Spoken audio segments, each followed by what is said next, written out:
नमस्कार मंडळी, मुद्राज किचनमध्ये तुम्हा सर्वांचं खूप खूप खूप मनापासून स्वागत आहे। तर आज आपण बनवलेली आहे अगदी पारंपरिक पद्धतीने आणि वर्षभर टिकणार असं कोकमाचं आगळ आणि त्यापासून तयार होणारा पित्तशामक असा कोकम सरबत। तर ज्यांना कोणाला पित्ताचा त्रास असेल तर नक्की एकदा सर्वांनी ही आवर्जून रेसिपी बनवा, खूप साधी सोपी आहे।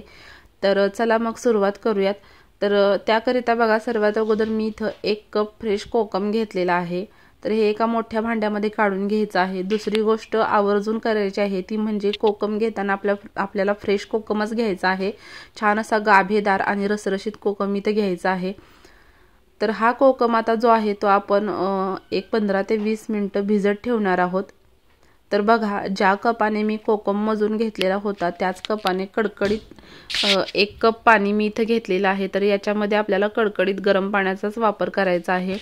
तर आता हे 15 ते 20 मिनिटं आपण भिजायला ठेवणार आहोत। दुसरी गोष्ट, भिजायला ठेवत असताना याच्यावरती झाकण झाकायचं नाही, नाहीतर याची चव जी आहे ती थोडीशी कडवट लागू शकते। तर आता 15 ते 20 मिनिटं झालेली आहेत। कोकमाने त्याचा छान असा नैसर्गिक गुलाबी रंग सोडलेला आहे। दुसरी गोष्ट, कोकम जे आहे ते व्यवस्थित छान असे फुललेले आहेत। आता हे आपण मिक्सरच्या भांड्यातून बारीक करून घेणार आहोत। तर मिक्सरच्या भांड्यामध्ये बसतील एवढे कोकम याच्यामध्ये काढून घ्यायचे आहेत आणि जे पाणी आपण हे भिजायला ठेवलं होतं तेच पाणी याच्यामध्ये घालायचं आहे। एक्स्ट्राचं जास्त पाणी घालायचं नाही आणि छान असं व्यवस्थित बारीक याला करून घ्यायचं आहे। तर सर्व कोकम मी मिक्सरच्या भांड्यातून बारीक करून घेतलेला आहे आणि सोबतच तो कढईमध्ये काढून देखील घेतलेला आहे। आता हे आपल्याला गरम करायचं आहे। तर त्या अगोदर आपण याच्यामध्ये घालणार आहोत साखर।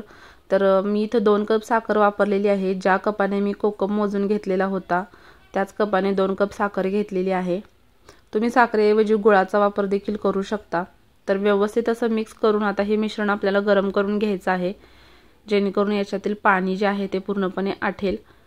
तर बघा, हाय फ्लेमवरती एक 8 ते 10 मिनिटं आपल्याला हे कोकमाचं आगळ जे आहे ते व्यवस्थित अशा पद्धतीने चमच्याने हलवत हलवत याच्यातील पाणी जे आहे ते पूर्णपणे आटवून घ्यायचं आहे, जेणेकरून हे कोकमाचं आगळ अगदी वर्षभर छानरित्या टिकेल। तर बघा, 8 मिनिटं साधारण झालेली आहेत। व्यवस्थित चमच्याच्या मदतीने मी याला हलवून याच्यातील पाणी जे आहे ते आटवून घेतलेलं आहे। आता याच्यामध्ये अर्धा चमचा जिरे पावडर आणि 1 चमचा सैंधव मीठ घालून परत मिक्स करून घ्यायचं आहे। साधारण पूर्णपणे 10 मिनिटं हाय फ्लेमवरती मी हे मिश्रण आटवून घेतलेलं आहे। तयार झालेलं आहे आपलं हे आगळ। तर आता सर्वात अगोदर हे जे आगळ आहे ते आपण गाळून घेणार आहोत। तर एक मोठं भांडे घेऊन त्याच्यावरती चाळण ठेवायची आहे आणि त्याच्यावरती हे मिश्रण ओतून व्यवस्थित गाळून घ्यायचं आहे, जेणेकरून याच्यामध्ये काही कण वगैरे शिल्लक राहिली असतील तर ते बाजूला होतील आणि छान असं आपल्याला एकसारखं दाटसर हे कोकमाचं आगळ मिळेल। तर बघा, अशा पद्धतीने गरम गरम आपल्याला हे गाळून घ्यायचं आहे। गरम असतानाच हे आगळ आपल्याला गाळून घ्यायचं आहे। थंड झाल्यानंतर हे थोडंसं दाट होतं, त्यामुळे व्यवस्थित गाळलं जात नाही। त्यामुळे शक्यतो गरम असतानाच हे आगळ आपण गाळून घ्या। तर बघा, अशा पद्धतीने मी व्यवस्थित हे जे कोकमाचं आगळ आहे ते गाळून घेतलेलं आहे। याच्यातील काही जो चोथा आहे किंवा काही कण आहेत ते व्यवस्थित बाजूला झालेले आहेत। तर आता हे काढून टाकूयात आणि अशा पद्धतीनं आपल्याला व्यवस्थित दाटसर छान असा हा कोकमाचा आगळ मिळालेला आहे। व्यवस्थित पल्प जो आहे तो मिळालेला आहे। तर वर्षभर टिकणारं आणि पारंपरिक पद्धतीनं तयार होणारं हे कोकमाचं आगळ जे आहे ते तयार झालेलं आहे। आता यापासून आपण सरबत बनवू शकतो। तर तो सरबत कसा बनवायचा हे बघूयात।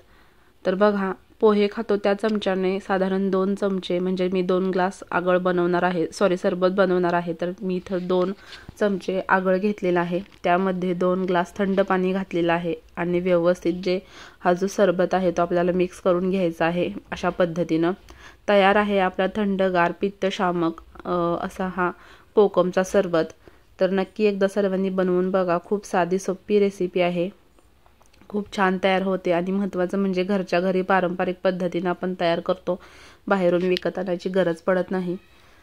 ज्यांना कोणाला पित्ताचा वगैरे त्रास असेल किंवा डोळे जळजळतात, उन्हाळ्यामध्ये भरपूर प्रॉब्लेम होतात, तर त्यांनी नक्की एकदा सर्वांनी ही रेसिपी बनवून बघा।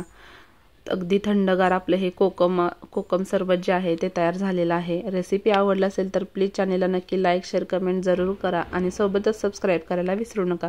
धन्यवाद।